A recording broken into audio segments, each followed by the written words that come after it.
What's up, everybody? Matt Kajeski here, back again with the Odd Shopper channel. And today we're talking college basketball bets ahead of March 1st. It's Wednesday. Yes, March is here. Conference tournaments are here. March Madness right around the corner. We're going to talk everything bets. But before we get started, make sure to hit that thumbs up button, subscribe to the channel, and hit the notification bell so you know when this and all other content goes live. All right, it's got a slew of ads for you, so we'll get into them as quickly as possible. First, we have a new show on Odd Shopper, Monday through Friday. It is called The Odd Shop, and it is 4 p.m. Eastern Time with Ben, Laffy, Greg, Aton, all the hosts you normally love talking about betting, just using Odd Shopper premium data. So check that out. Second, check out our premier sponsor, DraftKings Sportsbook, where they have a no-brainer offer for you guys. You can bet $5 on any pregame money line. If that wins, you will turn your $5 into $150. So what I recommend doing is going and finding a massive favorite. Bet them on the money line. An example of this is Gonzaga. They're playing Chicago State. They're 27.5-point favorites. Bet that on the money line. You're going to have a massive chance of actually winning that. And that means $150 free for you. You can take advantage of that by clicking the link in the video description below, making your first deposit. If you or someone you know has a gambling problem, please call or text 1-800-GAMBLER. The legal age for gambling in most states is 21 plus. And last ad for you today, Odd Shopper Premium has a 7-day trial. Odd Shopper Premium has new and improved algorithms made along with new tools to help you increase your returns and beat the books. Our new Odd Shopper Boost tool, new Pick'em tool, and a plus 5.46% ROI since we launched. That's all available for you in a free 7-day trial. You can maybe take advantage of that before March Madness. But let's talk about actual basketball now. No more ads. We had another solid day yesterday, 6-2-1 on the stream. We talked about Buffalo. They crushed Northern Illinois. We talked about Duke and NC State. They pushed. And we talked about Texas A&M Ole Miss under. That one came through too. So the streak continues. It's been a very profitable 2-week stretch, 1 week's 10-day stretch, we'll say, since we've been doing these videos. So hopefully that continues. We'll have another 4 picks today. And, speaking of ads, we have an insider Discord where we talk about all these picks. So we did 3 on the video yesterday, but 6 and 2 overall on the day. So if you want access to that, it's probably in the link. I don't know. There's so many ads at this point. We'll see. But let's dive to the actual games. We've wasted too much time. First one, we have Vanderbilt taking on Kentucky in the SEC. The spread here is 10. There's some rogue 10.5s flying out. If you can take one of those right now, I'd recommend it because a lot of the 10s are just juiced at this point. It's a number that doesn't really make a lot of sense considering Liam Robbins is back for Vanderbilt. There's just massive differences in overall, even power ranking since he returned. For example, on the year, you have Vanderbilt 85th. Since February 1st, they're 39th. Now, Kentucky's good as well. They're 26th on the year, and they're actually 13th since February 1st. And they've actually been hovering around top 30 really all year. But what I want to highlight is Vanderbilt's increase. Now, it hasn't necessarily been against the best competition in the stretch, but they also have some wins over quality opponents there too. They beat Auburn. They beat Tennessee. This is a Vanderbilt team that actually has strung together some solid wins, and they actually match up pretty well stylistically against Kentucky, who plays largely through Oscar Tshiebwe. Now, Vanderbilt, they actually have the advantage in effective height. They're 57th. Kentucky's 84th. And Liam Robbins is 7 feet tall. He actually has a height advantage over Kentucky himself. And you look at the other stylistic advantages, Vanderbilt's rebounding increases significantly when Liam Robbins is on the floor. Makes a lot of sense. He's a 7-footer. And that actually counteracts the Kentucky advantage rebounding, which is 3rd in the country right now.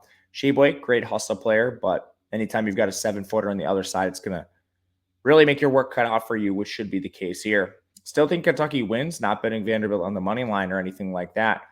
But this is one where they should cover the spread. And last thing, Kentucky and Vanderbilt already played. Kentucky won 69-53. Liam Robbins didn't play in that game. So don't go back, look at that data point. It's kind of null and void when you have easily the most valuable player on Vanderbilt not playing. Next game, Missouri takes on LSU. We found this under 149. Right away, the biggest concern here is defense on both sides. Both defenses have been pretty rough this year, outside the top 230. But we have one offense that can score. The other one, LSU, absolutely cannot. These teams played once already this year, and it actually went above the total. It was 87-77. But you had Missouri shooting 48% from three. LSU actually did their part a little bit too. They shot over 30% from three, and they're not a good shooting team by any means.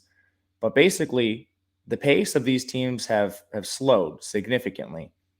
Even Missouri has slowed pretty drastically. If you look overall, their tempo is pretty high, 72.6 possessions per game. That's above average. But since January 1st, that dropped to 138th. Since February 1st, that dropped to 191st. We're now talking about a team that's playing below average in terms of tempo. And LSU never played fast to begin with, but if you want to go into some of the same stats, they've actually dropped as well. They've gone from, let's see here, 68.2 possessions per game, and now they're 303rd in tempo. Unbelievably slow team in LSU, and it makes sense. They're getting killed in all their games. And while the defenses are bad on both sides, this one simply does not match up just tempo-wise in this game. So we'll go under 149 here, bank on some of that shooting regression. Hopefully Missouri doesn't shoot 48% from three again. And we'll look for a cash. We'll continue with the unders, going to the Big East, where we have Xavier taking on Providence. A lot of the stats we just referenced, essentially the change in tempo season-long to conference play could not be more pronounced than this matchup.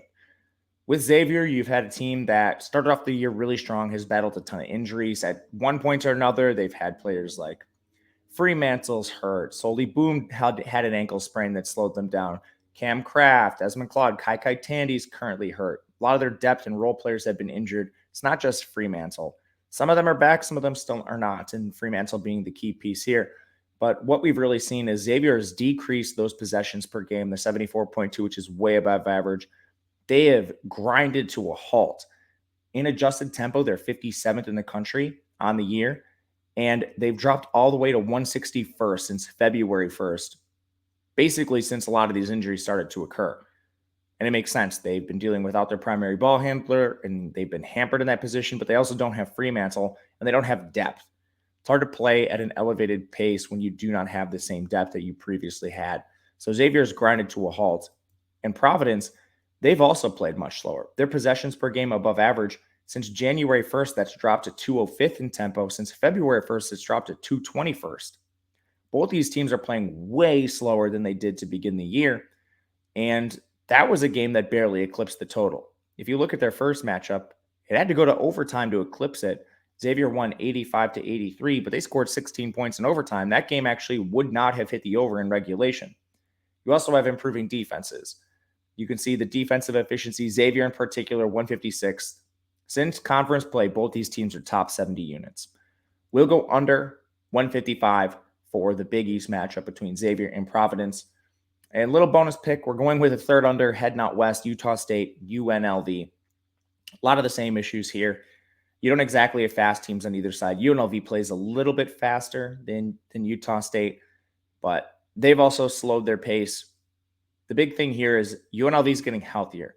Luis Rodriguez returned from injury. He's practicing, and this is their senior night, I believe, which is important to him. But he's also the team's best defender when you just look at evanmaya.com Bayesian performance rating on defense. Luis Rodriguez is the biggest piece of that team. They will be facing Utah State, who's fine. They're solid, but they're not playing fast by any measure. And this game was actually 75-71 the first time they played. That was on Utah State's home court. Now you're heading into UNLV's backyard. I think this is another one that goes slightly under. We have under 148.5, seeing some 147s in the market. But that'll do it for us today. Let me know in the comment section what you think of these picks and any others on the board. It's a huge board today. And we'll be back all throughout the week talking college basketball. If you want to follow on Twitter, I'm at Matt_Gajeski. Feel free to check out there. Otherwise, we'll see you again tomorrow, and good luck, everyone.